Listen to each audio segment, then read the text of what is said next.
Hello everyone, welcome back to my channel, and those who are new on this channel, please do not forget to subscribe our amazing channel. And in this lecture, I'll discuss about sequencing of small polypeptides.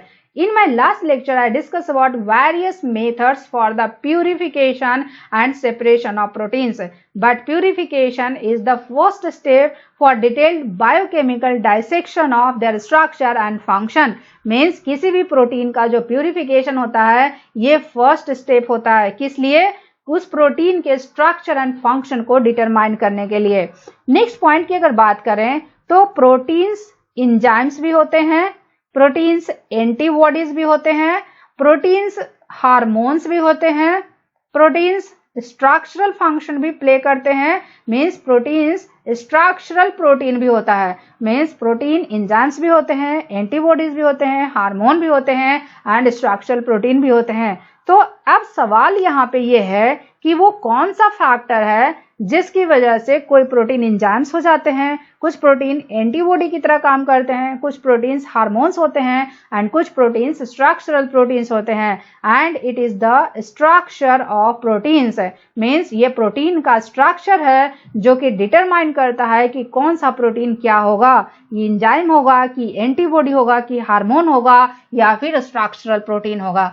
अगर protein के structure की बात करें तो there are 4 levels of protein structure जो कि defined है। Means commonly defined structure of protein is 4 levels of protein structure.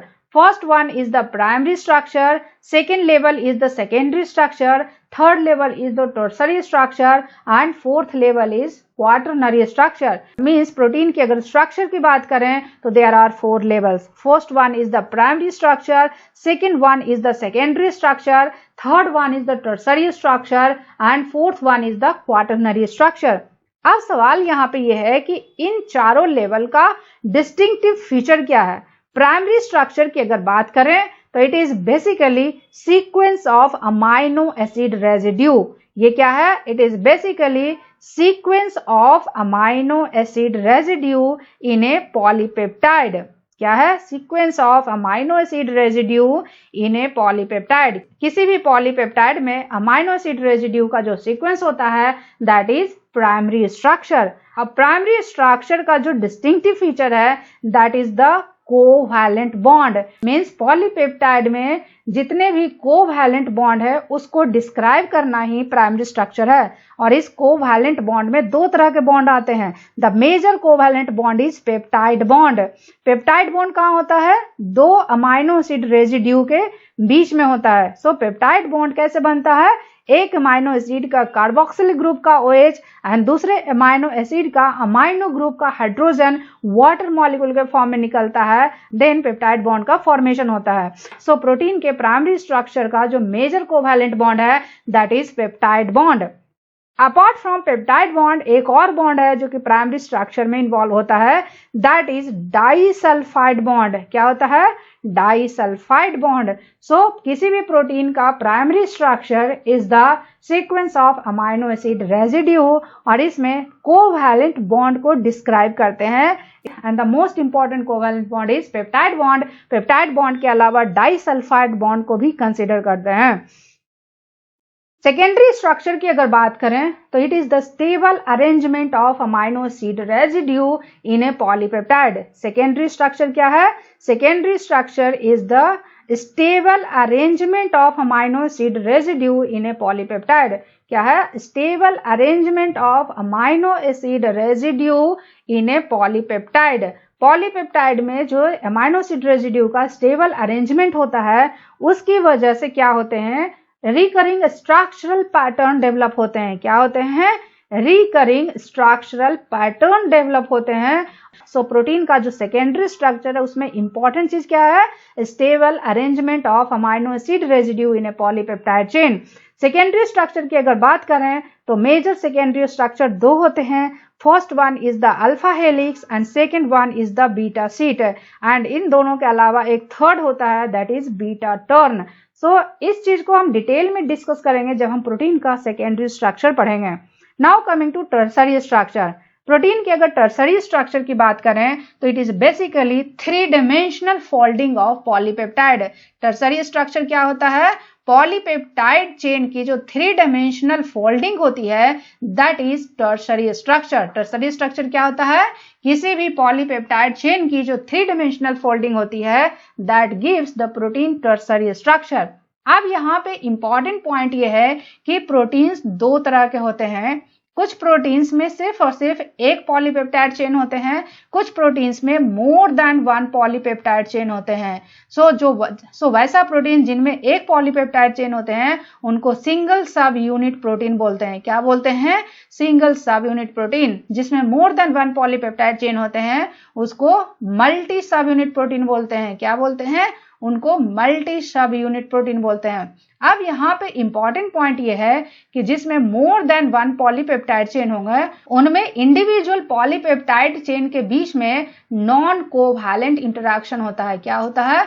Non covalent interactions होते हैं। और एक पॉलीपेप्टाइड चेन दूसरे पॉलीपेप्टाइड चेन के रेस्पेक्ट में किस तरह का उनका अरेंजमेंट है, that arrangement gives the protein quaternary structure. So quaternary structure में क्या होता है? अगर प्रोटीन्स में मोर देन 1 पॉलीपेप्टाइड चेन है तो इंडिविजुअल पॉलीपेप्टाइड चेन के बीच में जो अरेंजमेंट होता है that is the quaternary structure. And the best example is haemoglobin. Haemoglobin में 4 पॉलीपेप्टाइड चेन होते हैं, 2 अल्फा एंड 2 बीटा, और ये चारों पॉलीपेप्टाइड चेन आपस में नॉन कोवैलेंट इंटरैक्शन के थ्रू इंटरैक्टेड होते हैं। प्रोटीन्स की अगर सीक्वेंसिंग की बात करें तो मिलियंस ऑफ प्रोटीन्स की अमाइनो एसिड सीक्वेंसेस आइडेंटिफाइड है। तो अब सवाल यहाँ पे ये है कि पॉलीपेप्टाइड्स की सीक्वेंसिंग कैसे करते हैं। सो पॉलीपेप्टाइड सीक्वेंसिंग का सबसे फर्स्ट स्टेप है it is the identification of amino terminal amino acid residue. किसी भी पॉलीपेप्टाइड चेन में 2 एंड होते हैं। एक एंड पे free alpha amino group present होते हैं एंड दूसरे एंड पे free alpha carboxyl group present होते हैं। सो वह एंड जिस पे free alpha amino group present होते हैं उसको एन टर्मिनल एंड बोलते हैं या फिर अमाइनो टर्मिनल एंड बोलते हैं। लेकिन वह एंड जिस पे फ्री कार्बोक्सिल ग्रुप प्रेजेंट होता है उसको सी टर्मिनल एंड बोलते हैं या फिर कार्बोक्सिल टर्मिनल एंड बोलते हैं। एंड बाई कन्वेंशन जो अमाइनो टर्मिनल एंड होते हैं ये हमेशा लेफ्ट में होते हैं और कार्बोक्सिल टर्मिनल एंड हमेशा राइट में होते हैं। एंड किसी भी पॉलीपेप्टाइड की सीक्वेंसिंग का जो फर्स्ट स्टेप है that is identification of amino terminal amino acid residue. और अब किसी भी पॉलीपेप्टाइड का amino terminal amino acid residue का आइडेंटिफाई करने का 2 मेथड है। First one is the Sanger method. First one क्या है? First one is the Sanger method and second one is the Edman degradation. Second one is the Edman degradation. Sanger method was developed by F. Sanger and Edman degradation method was developed by Per Edman. So first I'll discuss Sanger method and then come to the Edman degradation. Sanger method की अगर बात करें तो Sanger method में जो important reagent use करते हैं that is FDNB.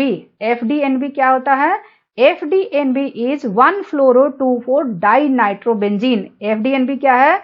It is 1-fluoro-2,4-dinitrobenzene. और जब FDNB पॉलीपेप्टाइड के अमाइनो टर्मिनल रेजिड्यू से इंटरैक्ट करता है और ये क्या देता है? ये देता है डाइनाइट्रोफिनाइल डेरिवेटिव। और ये क्या देता है? Dinitrophenyl derivative. FDNB क्या देता है? Dinitrophenyl derivative. FDNB के अलावा 2 और रिएजेंट हैं। First one is dansyl chloride and second one is dapsyl chloride. First one क्या है? Dansyl chloride and second one is dapsyl chloride.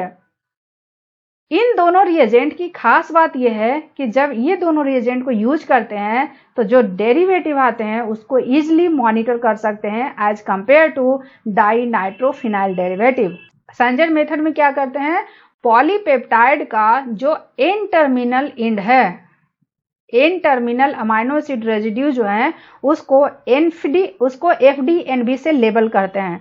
और जब पॉलीपेप्टाइड का एन टर्मिनल रेजिड्यू FDNB से लेबल करते हैं तो वो क्या देता है? 2,4-डाइनाइट्रोफिनाइल डेरिवेटिव ऑफ पॉलीपेप्टाइड। क्या करते हैं, पॉलीपेप्टाइड के N terminal amino acid residue को FDNB से लेबल करते हैं, तो जो डेरिवेटिव आता है दैट इज 2,4-डाइनाइट्रोफिनाइल डेरिवेटिव ऑफ पॉलीपेप्टाइड।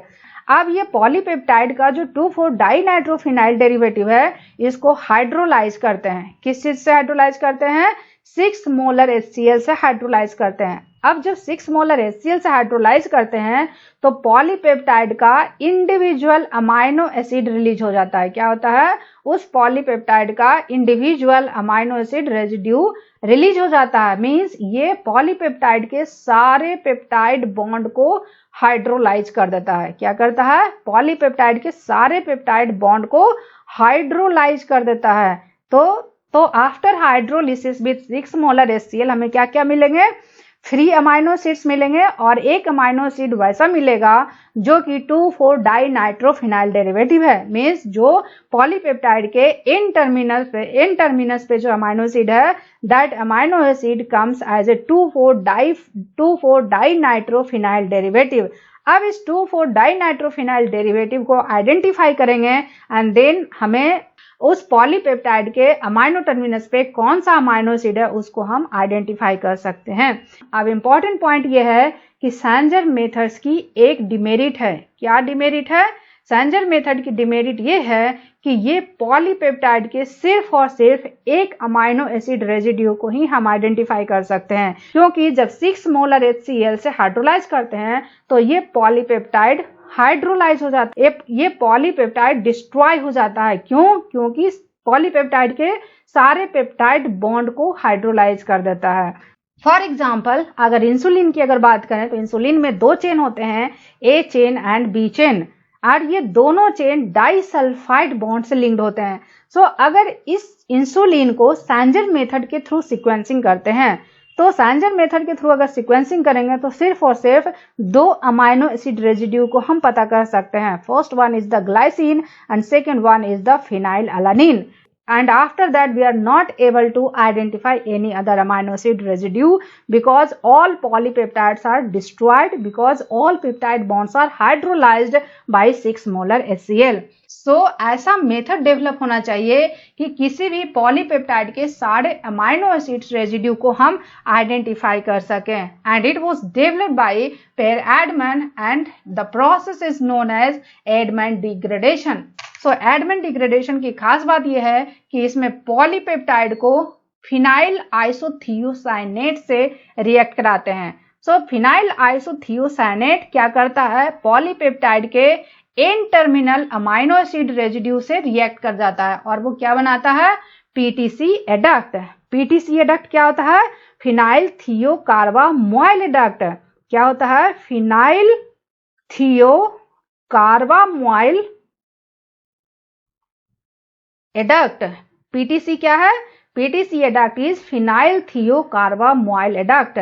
अब इस PTC एडक्ट को ट्राइफ्लोरोएसिटिक एसिड से रिएक्ट कराते हैं। ट्राइफ्लोरोएसिटिक एसिड से रिएक्ट कराने पे क्या होता है कि जो PTC एडक्ट का नेक्स्ट पेप्टाइड बॉन्ड है, this is the peptide bond. PTC adduct का जो नेक्स्ट पेप्टाइड बॉन्ड है वो हाइड्रोलाइज होता है। अब जब ये हाइड्रोलाइज होगा तो ये 2 कंपोनेंट देगा। फर्स्ट वन इज द, ये जो PTC एडक्ट के साथ जो N terminal amino acid residue है ये क्या बनाएगा, एनिलीनोथियाजोलिनोन डेरिवेटिव। क्या बनाएगा, anilinothiazolinone derivative. And the remaining shortened polypeptide जो कि एक अमाइनो एसिड रेजिड्यू कम होगा दैट इज शॉर्टेंड पेप्टाइड। अब ये जो एनिलीनोथियाजोलिनोन डेरिवेटिव है इसको ऑर्गेनिक सॉल्वेंट के साथ एक्सट्रैक्ट करते हैं और इसको मोर स्टेबल फॉर्म में कन्वर्ट करते हैं। मोर स्टेबल फॉर्म में कैसे कन्वर्ट होगा, जब इसको एक्वस एसिड के साथ ट्रीट करेंगे। क्या करेंगे, इसको एक्वस एसिड के साथ ट्रीटमेंट करते हैं। मींस एनिलीनोथियाजोलिनोन डेरिवेटिव को एक्वस एसिड के साथ ट्रीट करते हैं तो ये मोर स्टेबल डेरिवेटिव देता है, and more stable derivative is phenyl थियोहाइडेंटोइन।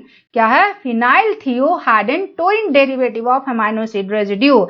और इस डेरिवेटिव को हम आइडेंटिफाई करते हैं एंड देन उस अमाइनो एसिड को हम पता करते हैं, and this polypeptide is and this shortened polypeptide with one amino acid residue is again proceed with this process, and the remaining amino acid residue of the polypeptide chain is identified. So this is the two method for the sequencing of short polypeptides. First one is the Sanger method and second one is the Edman degradation. Sanger method में जो reagent use करते हैं that is FDNV या फिर डाइंसाल chloride या फिर डाइप्साल chloride. Edmund degradation में जो रिएजेंट यूज करते हैं that is phenyl isothiocyanate. Sanjar method की डिमेरिट क्या थी कि सिर्फ और सिर्फ किसी भी पॉलीपेप्टाइड में एक अमाइनो एसिड रेजिड्यू को आइडेंटिफाई कर सकते हैं, बट एडमन डिग्रेडेशन की खास बात यह है कि इसमें पॉलीपेप्टाइड्स के सारे अमाइनो एसिड को आइडेंटिफाई कर सकते हैं from the N terminal in to C terminal end. Edman degradation की खास बात यह है कि इसमें दो कंडीशन यूज करते हैं. First one is the mildly alkaline condition and second one is the acidic condition. So this is all about sequencing of short peptides, and in my next lecture I'll discuss about sequencing of large polypeptide. So if you found this video informative, please do like, share and subscribe and stay tuned for the next lecture.